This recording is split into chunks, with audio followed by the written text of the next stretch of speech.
यूहन्नाको पहिलो, दोस्रो र तेस्रो पत्र।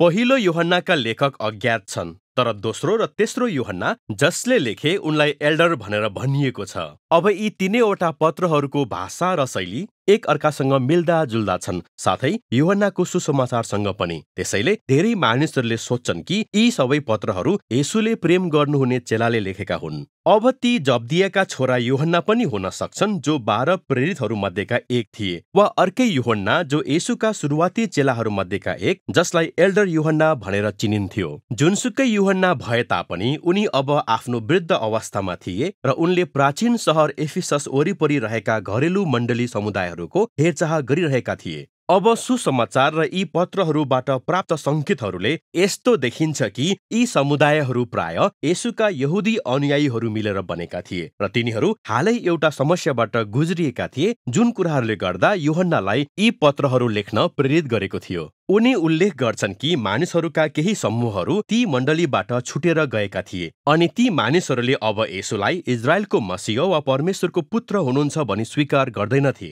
अनि तिनीहरूले मण्डलीहरूप्रति विश्वासयोग्य रहनेहरूका बीचमा शत्रुभाव उत्पन्न गराइरहेका थिए। वास्तवमा दोस्रो र तेस्रो यूहन्नाले यस विवादलाई अझ स्पष्ट रूपमा बताउँदछ।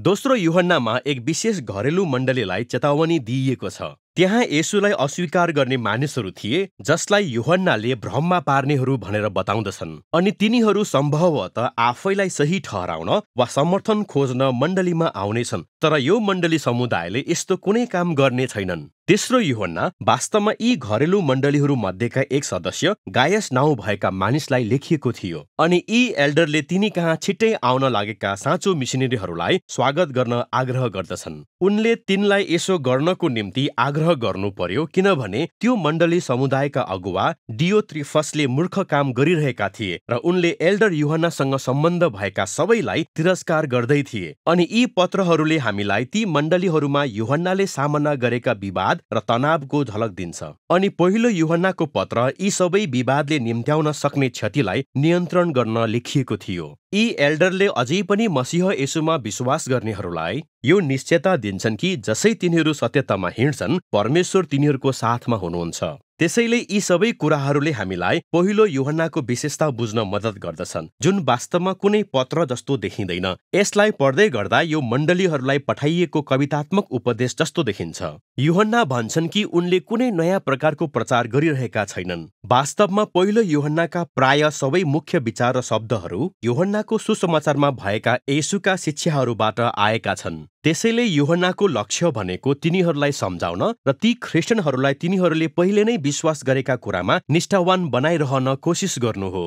यूहन्नाको कवितात्मक शैलीको यो उपदेश साँच्चै राम्रो छ। उनले आफ्ना विचारहरूलाई लामबद्ध वा तार्किक रूपमा विकास गर्दैनन्, बरु उनले प्राचीन विस्तृत वर्णन वक्तित्व शैलीको प्रयोग गरी बताउँदछन्। यूहन्नासँग जीवन, सत्य र प्रेमको बारे केही मुख्य विचारहरू छन् र उनी यी विचारहरूको बारम्बार चर्चा गर्छन् अनि प्रत्येक पटक अलिक फरक दृष्टिकोण अथवा महत्त्वको साथ प्रस्तुत गर्दछन्। उनले यहाँ धेरै अतिशयोक्तिको प्रयोग गर्दछन्, साथै उनले विपरीतार्थ शब्दहरू, उज्यालो र अँध्यारो, प्रेम र घृणा, असल र खराबको साधारण चित्रणहरूको प्रयोग गरेर तुलना गर्दछन्। तर पहिलो यूहन्नाको पत्रको सरलतालाई नजरअन्दाज नगर्नुहोस्। यो पत्रको शिक्षा धेरै गहन छ। पहिलो यूहन्नामा स्पष्ट परिचय र स्पष्ट निष्कर्ष छ, र यी दुई बीचमा भएको उपदेशले कुनै पनि प्रकारको साहित्यिक ढाँचालाई पछ्याउँदैन। तर पनि त्यहाँ दुई ठूला खण्डहरू देखिन्छन्। प्रत्येक खण्ड परिचयात्मक वाक्यांश सन्देश यही हो बाट सुरु भएको छ, अनि त्यसपछि प्रत्येक खण्डमा परमेश्वर कसरी पहिला ज्योति हुनुहुन्छ र दोस्रो परमेश्वर कसरी प्रेम हुनुहुन्छ भन्ने कुराको चित्रण दोहोऱ्याइएको छ। अनि यी दुई भागमा भएका सबै विचारहरू यिनै दुई मुख्य विचारहरूको वरिपरि घुम्दछन्। यो पत्रको परिचय यूहन्नाको सुसमाचारको पत्रको प्रस्तावनासँग मिल्दोजुल्दो छ, अनि यसमा उत्पत्ति 1 अध्याय र हितोपदेश 8 अध्यायका प्रतिध्वनिहरू पनि छन्। यूहन्नाले जीवनको वचनको कुरा गर्दछन्, जो सुरुदेखि नै परमेश्वरसँग हुनुहुन्थ्यो। यूहन्नाको लागि परमेश्वर शब्दले पिता र पुत्र दुवैलाई जनाउँछ, जसले यो संसारमा जीवन ल्याउनुभयो, अनि जसले पुत्रलाई देखे, सुनेर छोए तिनीहरूलाई यहाँ हामी भनिएको छ। अनि यहाँ यूहन्नाले आफूलाई र प्रेरितहरूलाई सङ्केत गर्दछन्, जो येशूका प्रत्यक्षदर्शीहरू थिए। त्यसैले अब हामीसँग तिमी अर्थात् येशूका अनुयायीहरूको दोस्रो पुस्ताको लागि सन्देश छ। त्यसैले जब प्रेरितहरूले अरूसँग जीवनको वचन बताउने काम गर्छन्, तब ती अरूहरूलाई पनि प्रेरितहरूद्वारा पिता र पुत्रसँग सङ्गतिमा ल्याउँछन्। अब यहाँ उल्लेखित सङ्गति शब्द ग्रीक भाषामा कोइनोनिया हो, जसको अर्थ सहभागिता वा साझेदारी हो। जब मानिसहरूले प्रेरितहरूद्वारा येशूको बारेमा सन्देश सुन्छन्, त्यो सन्देशले येशू आफैसँगको वास्तविक सम्बन्धमा र परमेश्वरको आफ्नै प्रेम र जीवनको वास्तविक सहभागितामा तिनीहरूलाई ल्याउँदछ। अनि यो विचार नै पहिलो मुख्य खण्डमा प्रभाव भएको छ। सन्देश यही नै हो, परमेश्वर ज्योति हुनुहुन्छ। प्रेरितहरूको सन्देश यही नै हो, येशूमा प्रकट हुनुभएको परमेश्वर ज्योति हुनुहुन्छ। त्यसैले यदि मानिसहरू येशू मार्फत परमेश्वरको आफ्नै जीवनमा भाग लिन चाहन्छन् भने तिनीहरू ज्योतिमा हिँडिरहनु आवश्यक छ। यो चित्रण साँच्चै राम्रो हो, तर यसको अर्थ के हो? यूहन्नाको लागि यसको अर्थ येशूका आज्ञाहरू पालन गर्नु हो, अनि आज्ञा पालन कठिन छ। त्यसैले यदि तपाईँ असफल हुनुहुन्छ भने येशूको प्रायश्चित गर्ने मृत्युले तपाईँका पापहरू ढाक्नेछन्, अनि तपाईँ पुनः एकपटक उठ्न र येशूका शिक्षाहरू पालन गर्न सक्नुहुनेछ। तर उहाँका शिक्षाहरूमध्येको कुन चाहिँ शिक्षा? यूहन्नाले मण्डलीहरूलाई येशूले अन्तिम भोजमा चेलाहरूलाई दिनुभएको पुरानो र नयाँ आज्ञाको बारेमा सम्झाउँछन् कि तिनीहरूले एक अर्कालाई प्रेम गरून् जसरी उहाँले तिनीहरूलाई प्रेम गर्नुभयो। यसो गर्नु भनेको नै ज्योतिमा हिँडिरहनु हो।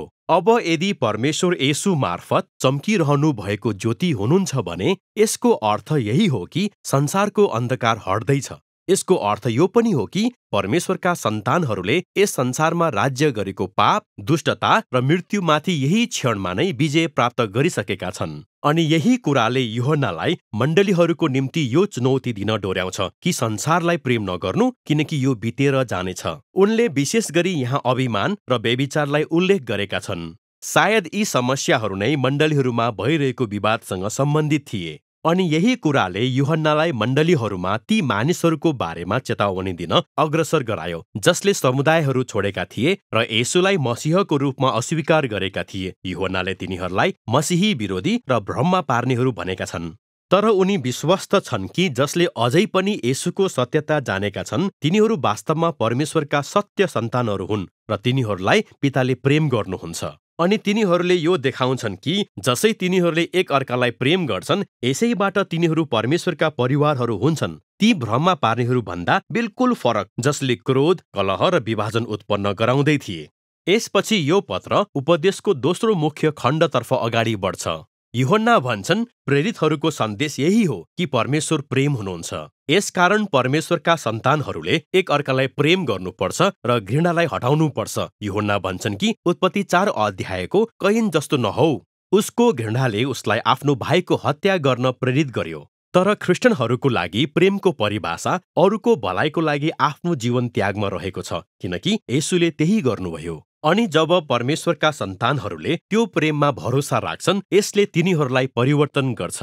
अनि यूहन्नाले फेरि एकपटक भ्रममा पार्नेहरूको बारेमा चेतावनी दिन्छन्। यसपटक उनले तिनीहरूलाई झुटा अगमवक्ताहरू भनेका छन्। तिनीहरूले येशूलाई मसीह हुनुहुन्छ भनेर इन्कार गर्छन् र तिनीहरूले स्पष्ट रूपमा परमेश्वरको लागि बोलेको दाबी पनि गर्छन्। तर यूहन्नाले आत्माहरूको जाँच गर्न भन्छन्। यदि कसैले परमेश्वरको तर्फबाट बोलेको दाबी गर्छ तर येशूलाई क्रुसमा टाँगिएको परमेश्वरको पुत्रको रूपमा ध्यान केन्द्रित गर्दैन भने यूहन्ना भन्छन् कि तिनीहरूले परमेश्वरको लागि बोलेका छैनन्। परमेश्वरका सत्य छोराछोरीहरूले आफ्नो सम्पूर्ण जीवन क्रुसित र पुनरुत्थित येशूमा केन्द्रित गर्नेछन्, किनभने त्यहाँ हामी परमेश्वरको साँचो हृदय प्रकट भएको देख्छौँ।